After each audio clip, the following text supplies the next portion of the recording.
Assalamualaikum warahmatullahi wabarakatuh.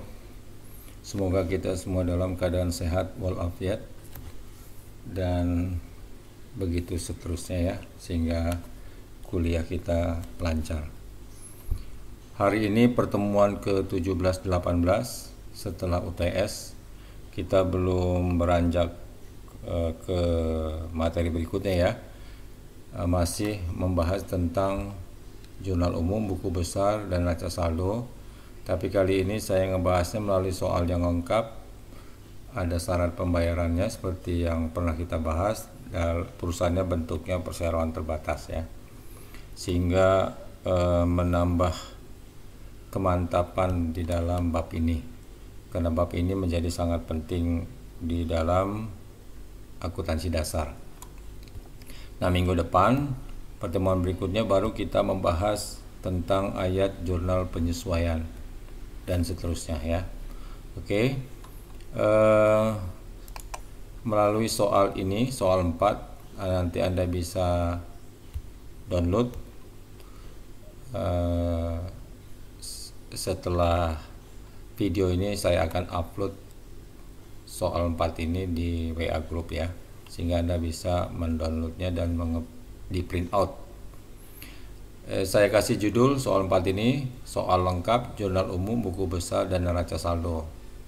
Jadi masih membahas tentang materi yang sebelumnya ya. Nama perusahaannya PT Kopindo, periodenya Januari tahun 2020. Di dalam menyelesaikan soal ini, saya bantu Anda supaya sempurna dan bisa memahami dengan baik. Soal ini merupakan soal yang sangat penting di dalam tugas bab ini, sehingga saya mempunyai perhatian lebih terhadap soal ini. Nah, nanti lebih lanjut akan dijelaskan di WA group ya,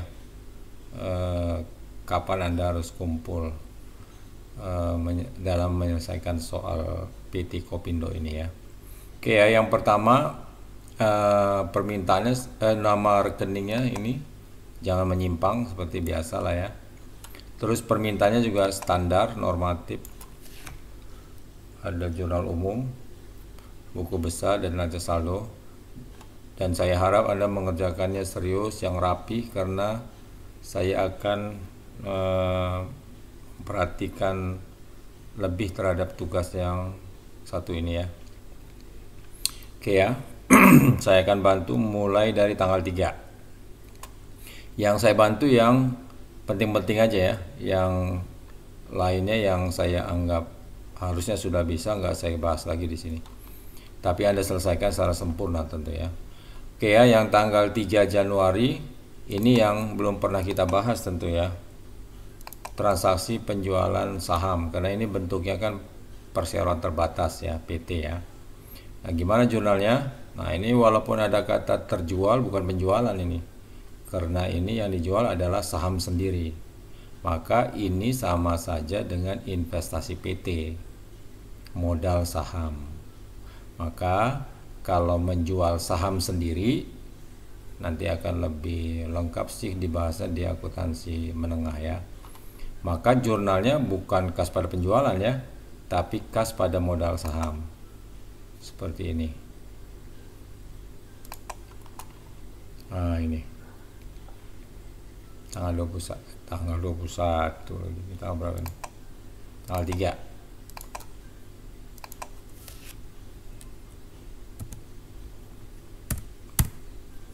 Nah, ini jurnalnya ya, kas pada modal saham.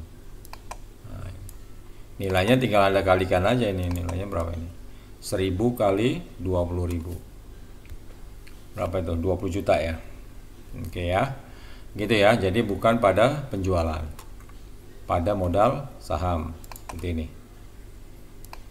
Nah, ini ya. Oke, udah, kita lanjut. Dibeli barang dagang 2.300.000.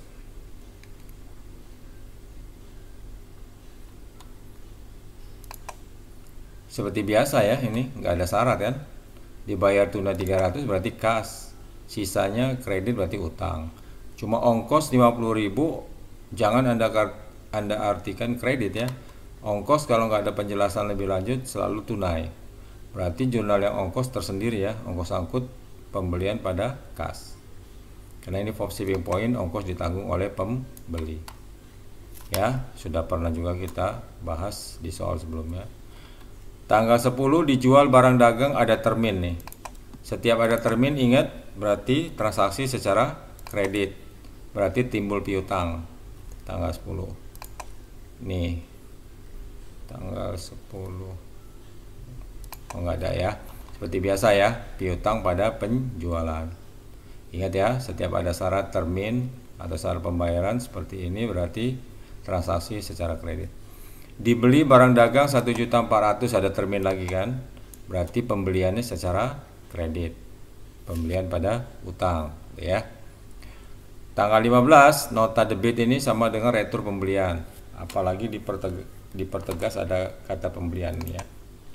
Jadi ini seperti biasa juga utang pada retur pembelian 200. Utang pada retur pembelian, bukan kas ya. Setiap retur awal transaksinya kredit yang bisa dikembalikan. Lalu tanggal 20 nota kredit, ini retur penjualan. Dikeluarkan nota kredit berarti retur penjualan ini. Seperti biasa juga pernah kita bahas retur penjualan jurnalnya gimana? Retur penjualan pada piutang. Gitu ya. Jadi bukan kas. Retur penjualan pada piutang dianggap kredit dia transaksi sebelumnya. Tanggal 21, nah ini perhatikan 21, perhatikan ya, diterima dari debitur berarti menagih ya atas penjualan tanggal 10 ini. Penjualan tanggal 10 ada syarat 5/10, 5% 10 hari. Sedangkan kita nerimanya tanggal 21. Ini tadi ya, ini dengan ini 21. Ini saya blok ini. Berarti jaraknya berapa ini? 11 hari kan? 11 hari berarti melampaui 10 hari syaratnya. Berarti tidak ada potongan. Artinya kita nerima uang dari debitur tanpa memberikan potongan. Maka jurnalnya tanggal 21 seperti apa? Ya ini. Seperti biasa kalau nggak ada potongan, kas pada piutang. Kas pada piutang. Tapi hati-hati nilainya karena ada retur nih. Nota kredit nih tanggal 10 nih. 200. Berarti nggak 1.400.000 lagi nilainya. Sudah dikurangi 200 tinggal 1.200.000. Oke ya. Terus tanggal 26. Nah, ini juga penting saya jelaskan. Kita bayar kepada kreditur itu sama aja bayar utang. Bayar utang. Tanggal 14 karena pernah kita beli 1.400.000 ada terminnya 10/12, 10% 12 hari. Nah, kalau 12 hari dari tanggal 14 ditambah 12 kan 26, pas berarti masih ada potongan. Berarti tanggal 26 ada potongan. Bayar utang ada potongan. Gimana jurnalnya? Seperti biasa ini. Nah, ini. Nah, ini. Utang, kas, potongan, pembelian. Gitu ya jurnalnya ya, tanggal 26 ya. Angkanya ya Anda perhatikan di sini. Kita pernah beli tanggal 14 kan 1.400.000. Tapi kan pernah ada retur nih, retur pembelian. Nih, retur pembelian tanggal 15. 200.000 juga. Berarti ini 1.400.000 juga ya, kebetulan angkanya sama. Berarti tinggal 1.200.000. Gitu ya. 1.200.000 baru dipotong 10%. Jadi 10%-nya bukan dari 1.400.000 tapi dari 1.200.000 gitu ya. Maka nanti jurnalnya utangnya ini 1.200.000, potongannya 10% dari 1.200.000, sisanya baru kas. Gitu ya. Nah, yang menarik adalah tanggal 28. Nah, ini tanggal 28 ini belum juga ada di soal sebelumnya. Ini agak menarik ya. Diterima perkas 570.000 dari debitur, nilai tersebut sudah dikurangi potongan penjualan 5%. Artinya sebelum dikurangi potongan ini lebih dari 570 tentunya ya. Karena ini sudah dipotong, berarti angkanya lebih kecil.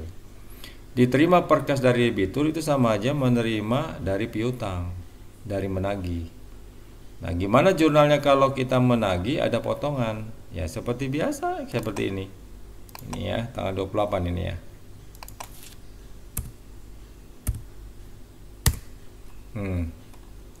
Kas potongan penjualan pada piutang gitu kan. Nah, di dalam transaksi ini kan kasnya sudah diketahui 570, diterima per kas 570. Berarti kasnya 570 ini. Nah, ini.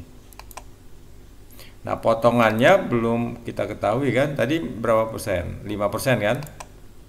Potongannya 5%. Berarti piutangnya tentu lebih besar dari angka kas. Gimana cara mencarinya seperti ini?